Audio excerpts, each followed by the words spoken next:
Hello everyone, I am here to present a video on CBSE grade 5th computer course book. This video will include the details about software and its types. I hope this video will be beneficial for all of you. You will get benefited from this and have a complete knowledge about software and its types. So let's get started. Name of this chapter is all about software. This chapter will consist of all the details about software and their types. See, softwares are classified among two types. These are system software and application software. System softwares are further classified amongst operating system, language processor and utility processor, whereas application software have been classified among general purpose application software and specific purpose application software. Now we will discuss one by one about all the software and its types. First of all, we will discuss about system software. These softwares are very essential for your computer. They are required to run the hardware parts of a computer as well as the software also. These are known as system software because these are the actual system maker of the computer. System software acts as a connection or interface between the hardware and all other applications. These are again divided into four types. These are operating system, language processor, device drivers as well as utility programs. Now we will discuss about operating system. Operating system, as all of you must have been aware of, this is the most important software that runs on a computer. It is also known as a system driver. As if you are sitting in a car and you want to move from one place to another and there is no driver, you won't be able to go from one place to another. Similarly, if there won't be any operating system in your computer, you won't be able to operate over your computer. So this is also known as a system driver. Examples of operating system consist of Windows, Mac OS, which we run over Apple products, Android, which we actually got to run over our smartphones, Unix and Linux, etc. The main functions of operating systems are: number one, it manages the software and hardware component of the computer. Two, it coordinates among all the activated part and component of computer in order to multitask. It allows us to interact with the computer. That means it acts as an interface between us and the computer. Number 4, it keeps tracks of the primary memory and allocates the memory when a process requests it. That means it acts as a memory allocator as well.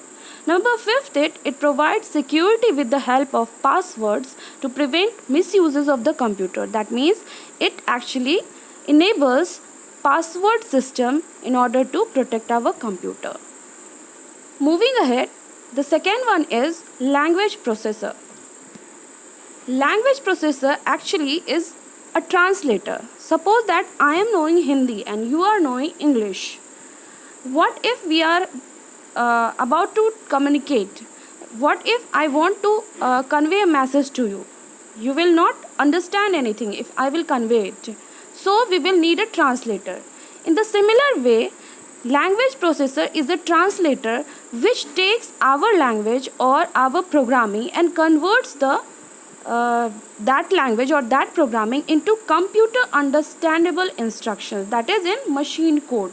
This is in forms of zeros and ones, that is binary number system.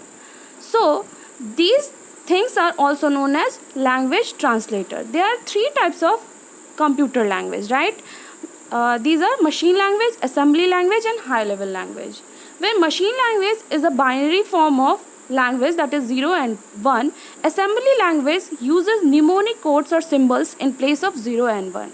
It is machine dependent. The third one is high level language, which we uses for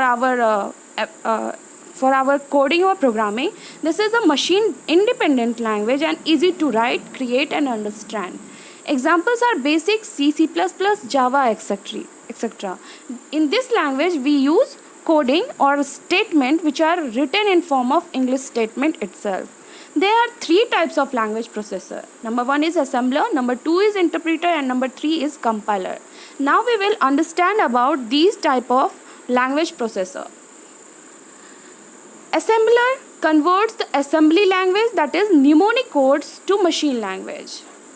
Interpreter converts the high level language into machine language line by line, whereas compiler converts high level language into machine language at once, that is whole program conversion at a time.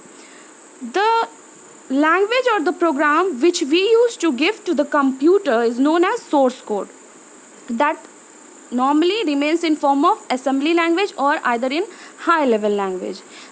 The language or the program which machine takes to work upon is known as object code, that is always remains in form of machine language.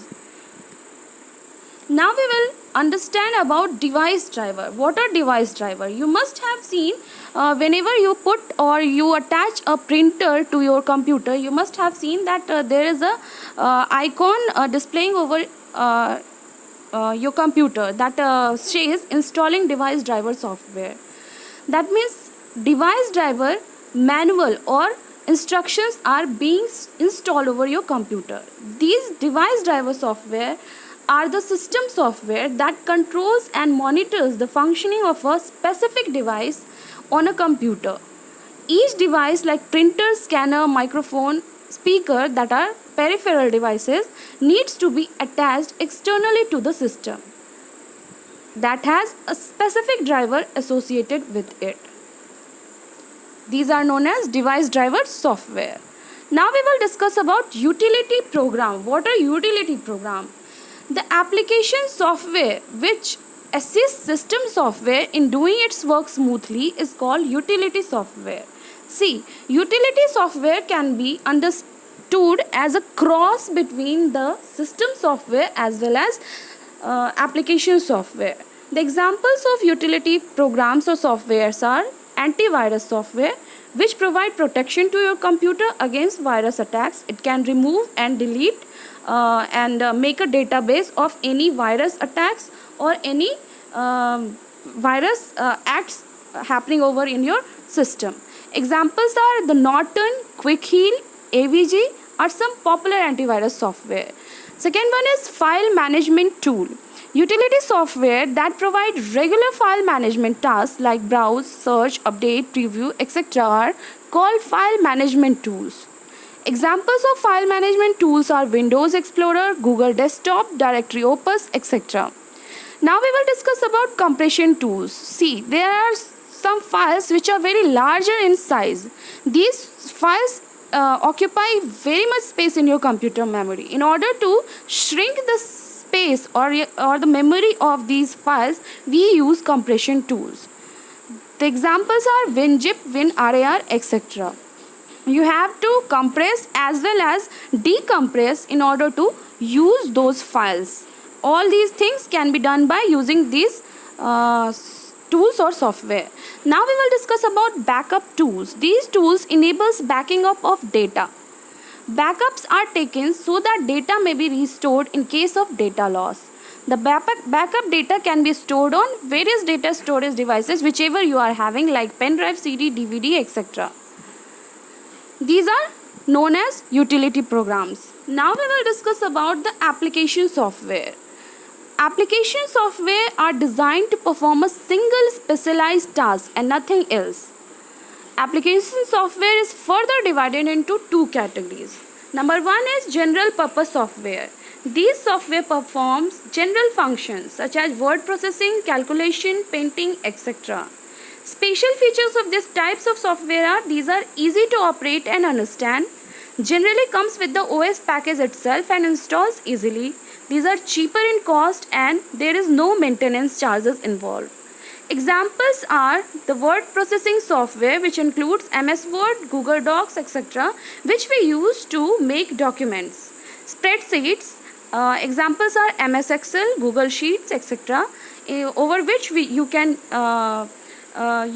make your spreadsheets. Number third is graphics, which includes MS Paint, Photoshop, etc. Fourth is database management. Examples are MS Access, MySQL, etc. Now we will discuss about the application software, second type, that are specific purpose application software. See, these are also called as tailor-made or customized software. These are developed by companies or organizations to meet their specific needs or requirements. It is developed when general purpose software cannot solve a particular task. Examples are payroll software, school management software, hospital management software, railway reservation software, hotel booking software, airplane reservation software, etc. Now we will discuss about the software piracies. Suppose that you wrote a story or creation. That will be your own creative work, right? And nobody will have the right to steal or copy it. This kind of personal creative work is termed as intellectual property. Similarly, whenever a software is developed, it is also allotted a legal copyright. These softwares can be sold or distributed with that legal copyright only. Software piracy is the illegal copying, distribution or use of software. When we purchase a software package, an end user license agreement is included to protect that software program from copyright infringement. We can be liable for legal punishment if we break this agreement. That's all for today. Thanks